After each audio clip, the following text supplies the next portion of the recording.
And welcome to another Energy Facts Chats with me, JP Warren. Recording this from Houston. We got Mike Umbro in San Diego, California. What's going on, Mike? How are you today? Howdy, brother. I'm doing good. Another day in paradise. A little gloomy, May gray, but it'll burn off in the afternoon. Yeah. And May gray. And so keep talking because I want to pull. So first, I want to thank everyone for tuning in right now. We just kind of, if you're tuning this on YouTube, by the way, Mike, you got to get on YouTube. There's a lot of great comments and questions that are being delivered in that section. So I don't know if you've seen that yet. But we need to interact with the audience. There needs to be some interaction, and it's a lot of California people as well. So. So first off, thank you for tuning in, whether you're watching this on YouTube or whether you're listening to us on Spotify, Apple, or wherever you get your podcast. We appreciate that. And it's a big record. So mark this down. I got an email today that we have, since we started putting this as audio only on those platforms, we have received 50. Yes, that's a 5 and a 0. Big numbers, downloads. So we're pretty excited about that. We have I wanted to say a shout out hello to our listeners in Amsterdam, and also in Hong Kong. We are international now, Mike, which is pretty great. So thank you for tuning in wherever you are listening to this. We really appreciate that. So, Mike, keep talking about the gloomy day. I'm going to pull up that election. So, on the last couple episodes that we talked about, the first one was the EV electrification, the EV ports and fleets, and the last one we talked about was natural gas ban. But I talked about this electricity map that you showed me. And it's kind of real time on how your electricity is generated. And so I'm going to go to California right now, kind of where you're at. And now, are you at this little square at the bottom? Sure. I kind of see that. It looks like San Diego. Is that what you're showing me right now? Yes. Solar and gas are providing it's split half and half right now. So you 50, have solar. 50. You have renewables and hydrocarbons working hand in hand, which that should be the case where we're at right now. And that's kind of what we're talking about here in Energy Facts Chats. I love it. Yeah, absolutely. I think there's a lot of different headlines every day. We hear about the transition, which feels more like a shut one down and ramp up renewables rather than a true transition, and how that's interplaying with our electricity market, how that's interplaying with our liquid fuels and everything that we're paying for in general as consumers. Well, and going back to that point, you're right. It does certainly feel like kind of a push into this direction. A lot of times it's out of the people's choice for this. I mean, you've been posting articles that have been in the newspaper about people potentially holding on to their cars for longer times. Number one, cost to repair and potentially cost to buy a new car, and also if cars are the internal combustion engines are not allowed to be purchased in California. So people are going to hold on. So anyway, so you're seeing all this stuff, right? You're seeing this push, and talked about energy transition. I just want to be I want to be very clear about this. I don't believe that there's an energy transition. I truly don't. Whether it doesn't matter if you go to the government, the EIA website, whatever it looks like, hydrocarbons still make up 40 to 50 to 55, 60% of power energy generation up till 2050. But the big addition, again, I like saying it's energy addition. People are like, oh, it's energy addition, energy expansion, whatever you want to call it. It's certainly not a transition, because what's the cool part that I'm seeing is that renewables, so the bar charts like this, hydrocarbons are like this. You kind of see the renewables like this, and in 2010. And then it just keeps growing and growing and growing. So it's going to be kind of half and half in 2050. Obviously, I don't have the numbers in front of me, but it's going to be half and half in 2050. So again, I don't personally believe it's an energy transition. I think with the energy consumption, the worldwide energy consumption, and everything that's taking place, it's going to be an energy addition, because hydrocarbons will still be at the table, and necessarily so. And that's kind of what we're here to discuss today. Yeah, I think there's definitely a concerted effort to transition to emissions-free power and energy. I believe the timeline is unrealistic. So like any model is wrong, right? Everybody can put a model together and think that something's going to happen within a 20-year time horizon. And what I'm seeing out here in my home state in California is very aggressive goals to make a clean power transition a priority by 2045, by 2050, whatever the date is and whatever the spec is on whether it's phasing out fossil fuel production in California by 2045 or having, zero emission power by 2050. They're all kind of aligned in this 20-year horizon now. That's very soon. And so I think that's one of the things that concerns me as a professional in the industry is how is that possible when, one, we can't permit transition projects at all right now due to lawsuits and several filings and activists, whether it's clean or not. And two, the interconnection process with these independent system operators can take 5 to 8 years for a large project to come online. So you're talking very short timelines. And I think what we're going to start seeing as utility rates continue to rise, and they are set to rise and continue to go up, we're going to see the timeline push. So very similar to 2 weeks to stop the spread, we're going to say, well, we didn't make it by 2050. You're broke now, but we'll just try to do it by 2060. And I think that's where long term we're going to see the quote unquote transition happen, or so you're and the thing is, what I'm seeing as well is like you see these policies, these mandates be released, and again, I mean, take that 20-year conversation you just had. So let's pretend that it was 2003 right now. Okay, It's 2003 right now, and there's this, hey, by 2023, we're going to be zero emission, and all that stuff. That's kind of that's kind of been the goal since like the 50s, I feel like, or the 50s or 70s when all this was talked about. So go back to only 2003 until today. Even if there was this attention or was this, I feel like there was, but maybe it wasn't. Maybe this covered this much. But there was this attention. There was this focus. And again, it's not giving us the time or the technology or the resources that are available in today's measures to get to that goal. So DRW said it great. David Ramsey-Woody, it's like building a plane and saying, hey, we're getting on this. We're making everyone get on this flight. You have to get on this flight.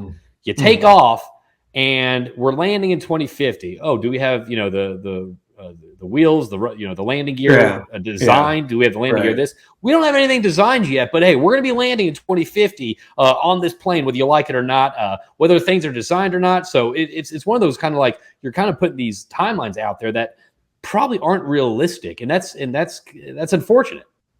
Yeah, it's unfortunate. It's costly. I think in the early 2000s, also the technology wasn't really there at all. PV was still pretty expensive, and so solar projects weren't just being plopped out in the middle of the California desert like they are in size that they are now. When you're seeing 500 megawatt facility, massive facilities, those weren't happening. So I think it's good to push the boundaries of what's technologically feasible, and I think that's one of the positives of the electrify everything renewable movement. Hey, they have brought down the cost of renewables, but now as you see out in California, you see a lot of people talk about the duck curve, where basically prices go negative during the day because you now have so much solar on the grid, but you don't have storage. And what you do have in terms of storage is lithium ion batteries that are really 4-hour durations. So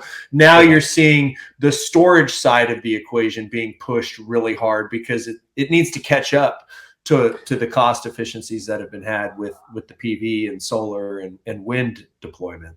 And it seems like whenever you do, okay, well, we implemented this, that's great. Well, now we got to look at this. So for example, wind turbines and car batteries. I think, the push is to get them out there, have people buy EVs, have, wind farms and all that stuff, which honestly, I'm not against that. Again, I'm not against any of this if people look at the entire holistic approach. Okay. So we have the cars out there. Now we're kind of caught up in this new problem, and is this problem of recycling these batteries, of recycling these wind turbines. And, you see a lot of stuff like, oh, this is the next, this is the next, golden nugget to if companies can figure out this is the next. So it seems like, oh, we did this. Oh, now we got to think about how to handle this problem that's arise, or how we got to handle this problem that's arise. And the question is the grass always greener?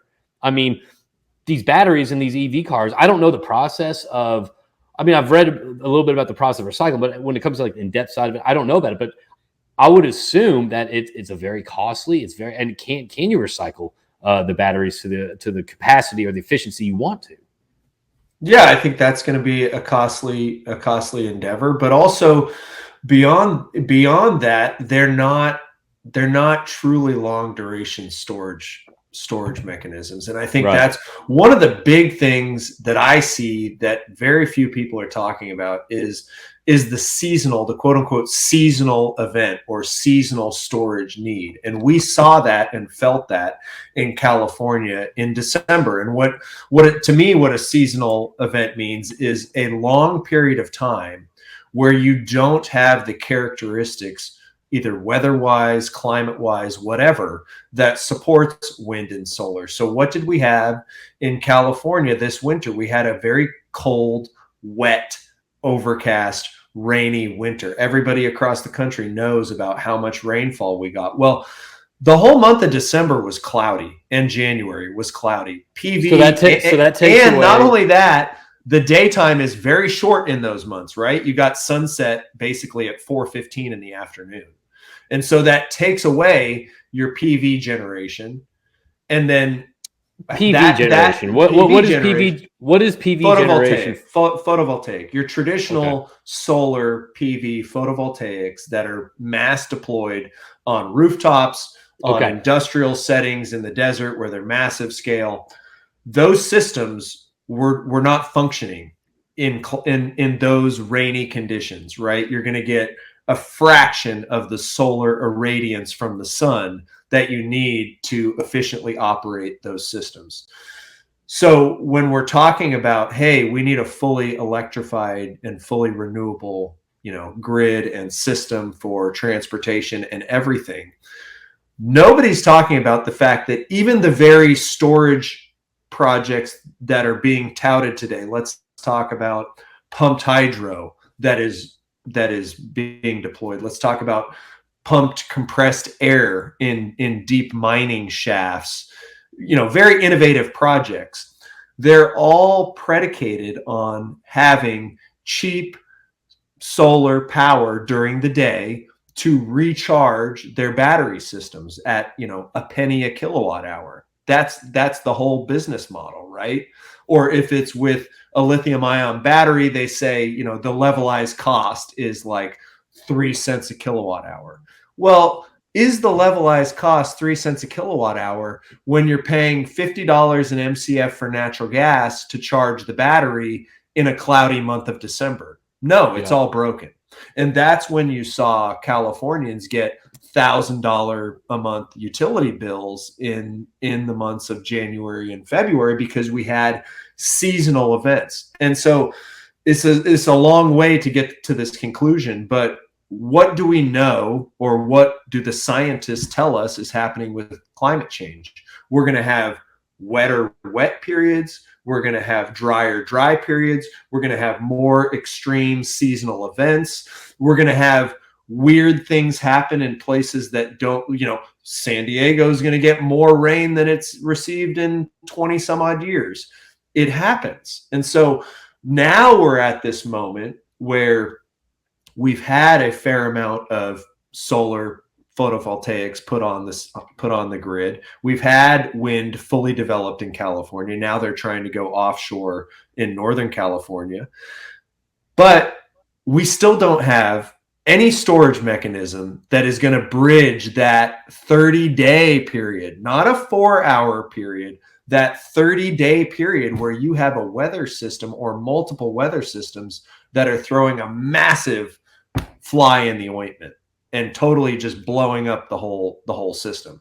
Those are the events that I think about that I don't think the average, my neighbor is thinking about, because they're just paying the bills. And that's kind of why I like having these conversations, because I do like kind of breaking the situation down to real world, everyday consumers. Going back to the natural gas ban, I brought up the point where it's like, okay, that sounds good, but let's pretend There's a boil notice. Let's pretend the power's out. Let's pretend I can't charge my car because there's no power. I can't go to the store. So I do like breaking this this down into what happens when the day isn't going your way. How will it affect families? How will it affect me? How will it affect you? Like they're great conversations to have, and I think they should probably be having more of these conversations.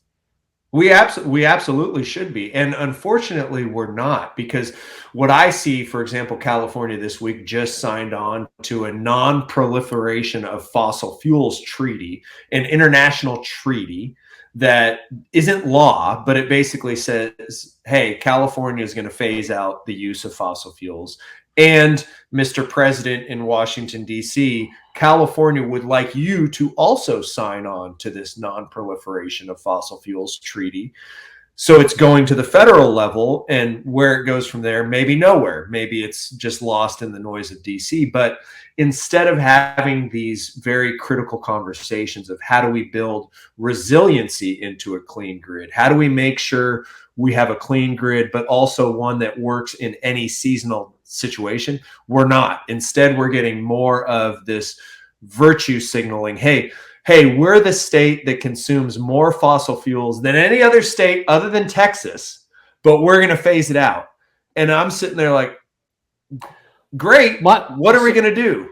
Well, not only what are we going to do, let me ask you a question. What does life look like on when that happens? Let's say it's 2037 or whatever it is, whatever that thing.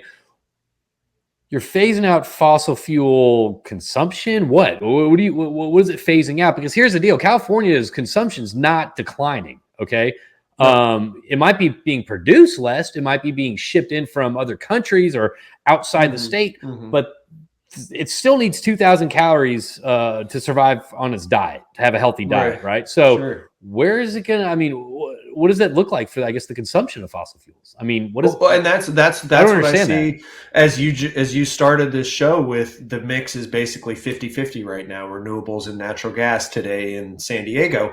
We're still going to need fossil fuels, but we are not going to produce them, and we are not going to allow more capacity. So what that means to me is you're going to import your natural gas from surrounding states, which we do. We import 90% of our natural gas from surrounding states. But what are you telling those other states when you're saying, hey, I want everybody to sign on to this non-proliferation treaty? Okay, well, now every other state that's feeding us natural gas, now they're going to have to shut down their coal power generation. You're going to see surrounding states shut down their dirtiest forms of generation, which tends to be coal, and they're going to keep more of the gas. And so we're in this period of, it's kind of like the honeymoon phase with natural gas prices is at $2 an MCF in the springtime. It's very easy to say, oh, it's spring, the weather's mild, gas is cheap, we're just going to import it, no big deal. Well,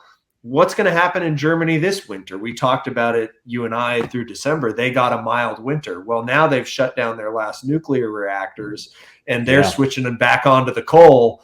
But what's going to happen in winter if it's actually a cold winter in Germany? And now you've got, the East Coast Marcellus players and all that LNG going over there to ship it to save Europe. Again, a repeat of what we saw last winter could happen again. And then you've got a place like California that's going to be hosed again on the pricing because there's going to be less natural gas. Scarcity drives up prices. And as you push other states to adopt these mandates, they're going to consume more of their own cleanest forms of energy. And so you're going to be left without in California. It's kind of, what we're talking about now, what we're seeing right now, what we're seeing right now and what we're talking about right now is kind of the doubling down on whether it's virtue signaling, as you call it, or whether it's this timeline, this goal. I mean, you had, after OPEC did their announcement on their cuts and all that stuff, rather than shore up, domestic energy security and all that stuff, you had the administration doubling down on green energy. Okay, well, now we gotta and then you have, I saw an interesting tweet. I think Colin posted. It was about Frack slap. Mr. Fraxlap himself. Fraxlap posted, and it was like, South Africa achieves, or it was some country in Africa achieves their climate goals in the midst of brownouts. Like, they had to have multiple rolling brownouts for them to achieve their climate goals. So, I mean, let's think about that. Like, I mean, as a climate fanatic, I'd be cheering. But if you go down to it and look at the people and look at the families, I mean, there's kids in those houses. I'm not sure if they were hot or cold or something like that, but like those are people that are affected with lack of power, and lack of power it sucks. It's not a comfortable way to live. So, and then you're also seeing, I think up in New England, I did something about, there's now this, you have these fishermen saying, hey, look, these offshore wind farms are kind of messing up kind of the whale migrations and all that stuff. And, oh, no, they're not. So you're kind of seeing this doubling down in such a short period of time. Mind you, this pressure and these mandates and this kind of this jumping into the pool without checking the temperature or the depth of the water, it seems to be happening more and more and more.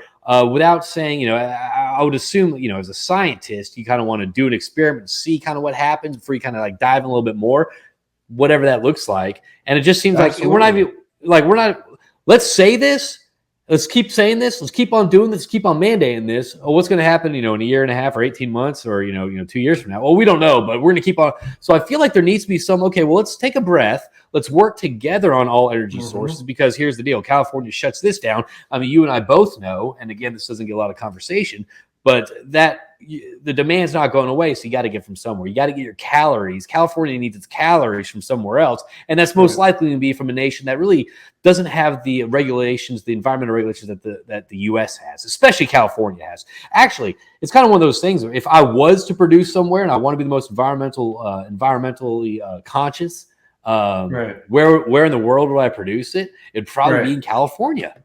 Right, because we have the California Environmental Quality Act, we have the Global Warming Solutions Act, we have a lot of regulations that control what we do, how we do it, and how we minimally impact the environment. And I think aligning with what you mentioned, the science and the studies, I think our industry as a whole, in terms of oil and gas, is lazy. I think we feel like our products are necessary. So you're going to pay whatever cost. Well, now the politicians are going off of price gouging, and they're going to penalize operators in California, and this will spread elsewhere. Yep. And it already has in the North Sea. They're shutting down production in the North Sea because they can't even make profits anymore, because any profit they make is deemed gouging. So I think, and what do we see every day? If you I read the LA Times, the Union Tribune, the Wall Street Journal, there's always a new environmental study that says, hey, 40% of the Western US's wildfires can be contributed to the largest 88 fossil fuel companies over the last couple. I mean, it's like, how in the world I haven't read the study, but how in the world can you attribute that? But they'll also put out studies about asthma and cancer rates, depending on your air quality around oil and gas wells. Well, how do you differentiate an oil and gas well versus the emissions at the port of LA and Long Beach that's bringing in our cargo, our crude? And we've talked about that a lot. Yeah. But there was a report in today's Union Tribune. A student at San Diego State in sustainability is writing an opinion piece saying our port communities in San Diego are suffering from increased asthma rates. And my mind goes, okay, well, there's no oil production in San Diego, right? So why is nobody in our industry studying the port complex or whatever sources we're importing these products from and making the scientific facts known to the general public that, hey, these massive ships that are burning a massive amount of bunker fuel, which is the lowest grade fuel, which we can quantify scientifically. We can show people the carbon content of this muck that they burn in these ships that you can basically walk on when it's at ambient air temperature. It's so thick.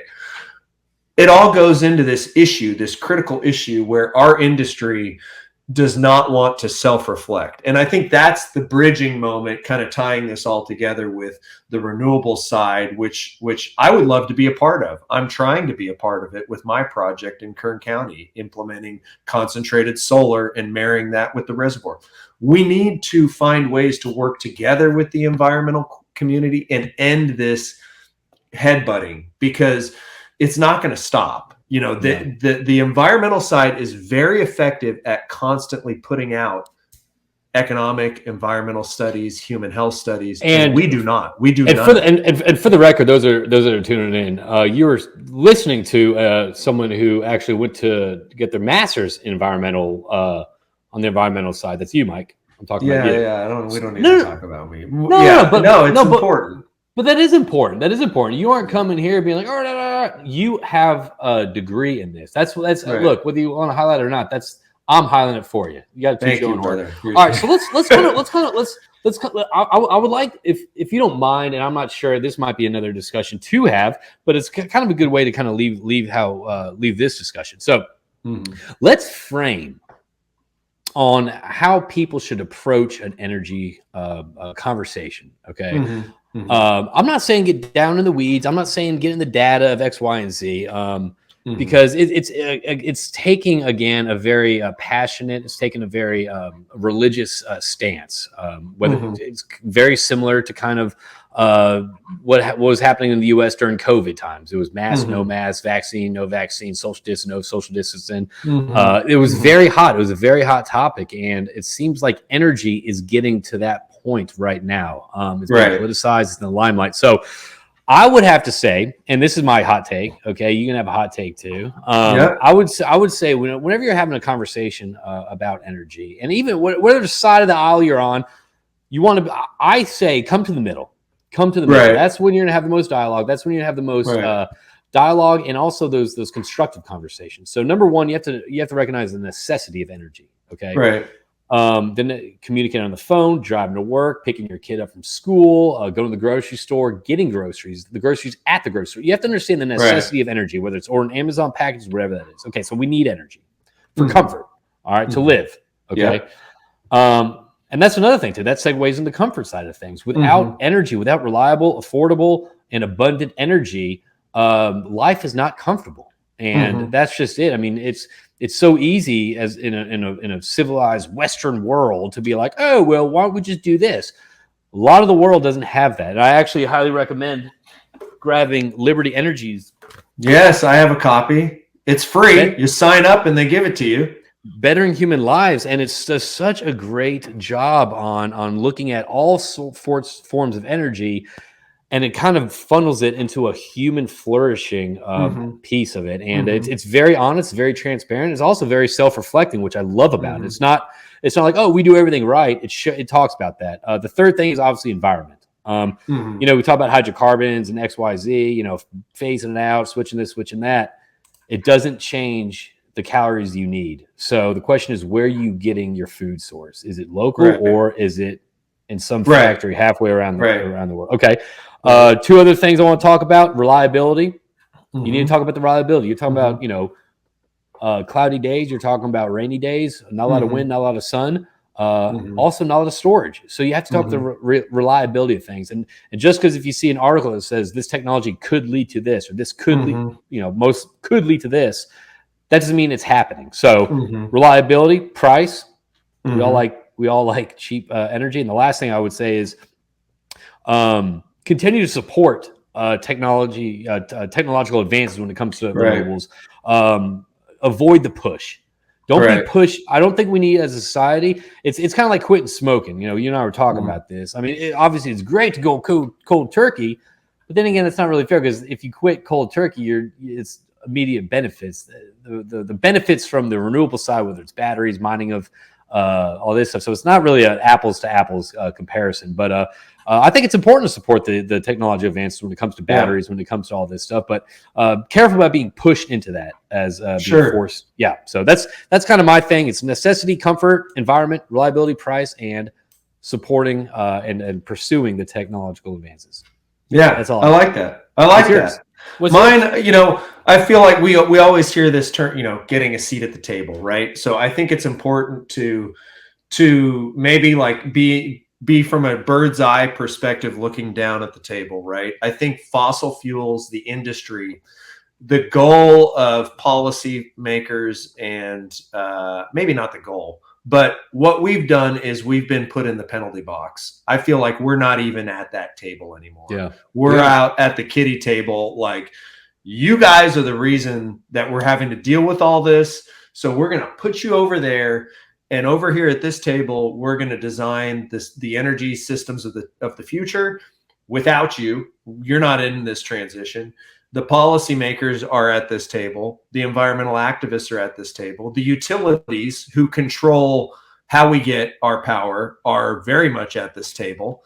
And it's more effective for them to chastise us and cast us away as the culprits. So in my mind, I think a lot about how do we earn back our seat at the table? And it's very easy as a small operator to be like, well, screw that. Like, I'm not ExxonMobil. I'm not Chevron. I didn't cause all this global warming. I shouldn't be over there in the first place. But let's look at reality, right? The reality of the situation is we're all in that fossil fuel kiddie table right now. And so the way out of that, in my mind, is we got to swallow our pride. We got to look at what we're doing, and we have to come to the big boy table, as much as we don't want to, recognize that, with solutions. And I think it's very easy for us to look at things like carbon sequestration or things that can maybe extend the lives of our traditional fossil fuel developments as our pathway. I think it's a false pathway for us to take. I think we need to go into this and say, look, as an industry, we can eliminate flaring. We should do that. How can we come work with you to do that? As an industry, we can stop using potable groundwater. We can stop using the Ogallala Aquifer. How can we do that? Or we already are doing that. So let's go to the table with what the solutions that we're bringing, what those look like.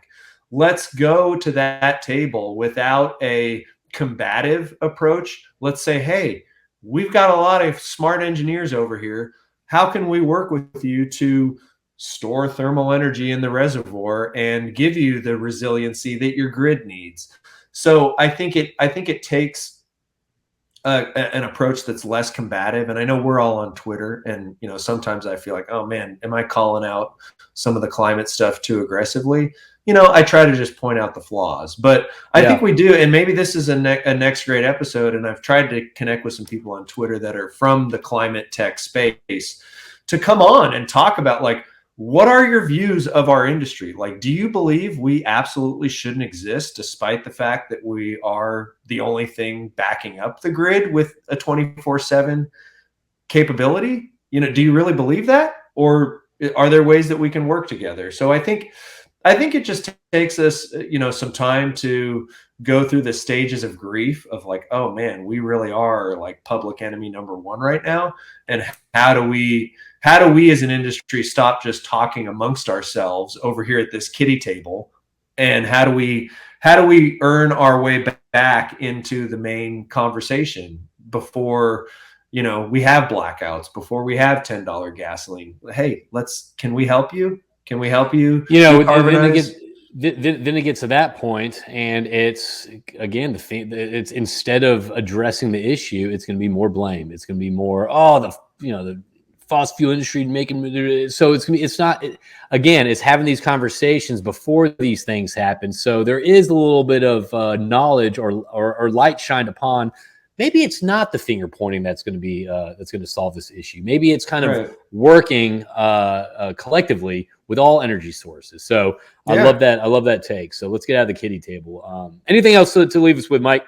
No, I want to do that though. I want to find some climate tech folks. Let's have a conversation. Let's see what we can brainstorm. I dig that. I dig that. So I want to thank everyone out there for tuning in to Energy Facts Chats. We really appreciate you tuning in, and hope we enjoyed this conversation. And if you have anyone that you think is on the environmental tech side, of things, please reach out to Mike at what's the Californians for Energy and Science. How do they get in touch with you?